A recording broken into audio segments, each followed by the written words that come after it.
Part 1 की video में हमने देखा था कि किस तरह ग्लाइकोजेनेसिस और ग्लाइकोजेनेलाइसिस की हार्मोनल रेगुलेशन होती है, यानी हमारा हार्मोन आकर रिसेप्टर के साथ बाइंड करा था और हमारे पास जो जी प्रोटीन थी उसकी एक्टिवेशन हो रही थी। जी प्रोटीन के जो अल्फा सब यूनिट है वो जाके एडेनाइन साइक्लेज को एक्टिवेट करा था, साइक्लिक एएमपी का लेवल इंक्रीज कर रहा था, पीके एक्टिवेट हो रहा था, पीके ने फॉस्फोरिलेशन करवाई थी ग्लाइकोजन फॉस्फोरिलेज काइनेज बी की जो कन्वर्ट हो गया था ग्लाइकोजन फॉस्फोरिलेज काइनेज ए में। एक्टिव होने के बाद इसने ग्लाइकोजन फॉस्फोरिलेज बी को कन्वर्ट कर दिया ग्लाइकोजन फॉस्फोरिलेज ए में, यानी उसे भी एक्टिव कर दिया। और जब ग्लाइकोजन फॉस्फोरिलेज एक्टिवेट हुआ तो उसने ग्लाइकोजन की डिग्रेडेशन कर दी थी। ठीक है, तो ये हमने देखा था किस तरह ग्लाइकोजिनोलाइसिस की एक्टिवेशन हुई थी। अब हम देख लेते हैं ग्लाइकोजेनेसिस की इनहिबिशन किस तरह हुई थी कि जो ग्लाइकोजन सिंथेज एक्टिव फॉर्म में था वो कन्वर्ट हो गया था इनएक्टिव फॉर्म में, और उसके इनएक्टिव होने से हमारे पास ग्लाइकोजन सिंथेसिस इनहिबिट हो गई थी। तो ये हमारे पास थी हार्मोनल रेगुलेशन। अब हम देख लेते हैं एलोस्टेरिक रेगुलेशन। भाई एलोस्टेरिक रेगुलेशन में ये होगा कि जो लीवर आइसोजाइम्स है ना उनके अलग एलोस्टेरिक एक्टिवेटर और इनहिबिटर्स है, जबकि मसल के अलग है, लेकिन ऐसा कोई बड़ा डिफरेंस नहीं है, बहुत थोड़ा सा माइनर सा डिफरेंस है। ठीक है, हमारे पास ग्लाइकोजन की जब ब्रेकडाउन होती है ना, जो एंजाइम होता है वो होता है ग्लाइकोजन फॉस्फोराइलेज, और वो उसे कन्वर्ट कर देता है ग्लूकोज 1 फॉस्फेट में। और जब ग्लाइकोजन ने बनना होता है ना तो जो एंजाइम होता है वो होता है ग्लाइकोजन सिंथेज। भाई ये ग्लूकोज 1 फॉस्फेट का और ग्लूकोज 6 फॉस्फेट के लिए आप इंटरकन्वर्जन का जो बारे में है वो मेरे शॉर्ट मौजूद है, वो आप लिंक आपको डिस्क्रिप्शन में मिलेगा, वहाँ से आप देख लीजिएगा। ठीक है, अब चलते हैं हमारे पास ग्लाइकोजन सिंथेज का जो एक्टिवेटर है ना वो है ग्लूकोज 6 फॉस्फेट, यानी इसका जो सबस्ट्रेट है ना वो जब ज़्यादा अमाउंट में प्रेजेंट होगा ना तो ये एक्टिवेट हो जाएगा, और यही हमारे पास इनहिबिटर है ग्लाइकोजन फॉस्फोरिलेज का।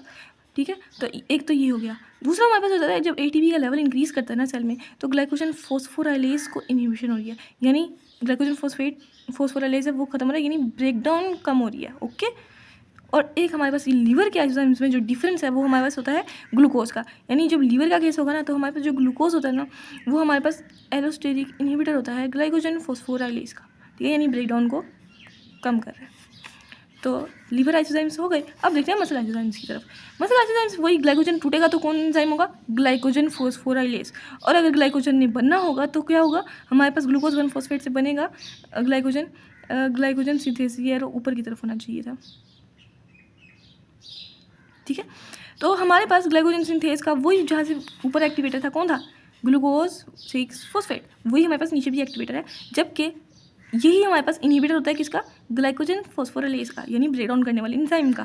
ठीक है, और एटीपी ऊपर भी था, एटीपी नीचे भी है, यानी एटीपी हमारे पास एलोस्टेरिक इनहिबिटर है किसका, ग्लाइकोजन फॉस्फोरिलेज का, ब्रेक डाउन को कम कर रहा है। यानी मुझे से पता जैसे से पता है अगर मसल के पास पहले से ही एनर्जी मौजूद है तो उसे ग्लाइकोजन को तोड़कर ग्लूकोज बनाने की क्या ज़रूरत पड़ेगी।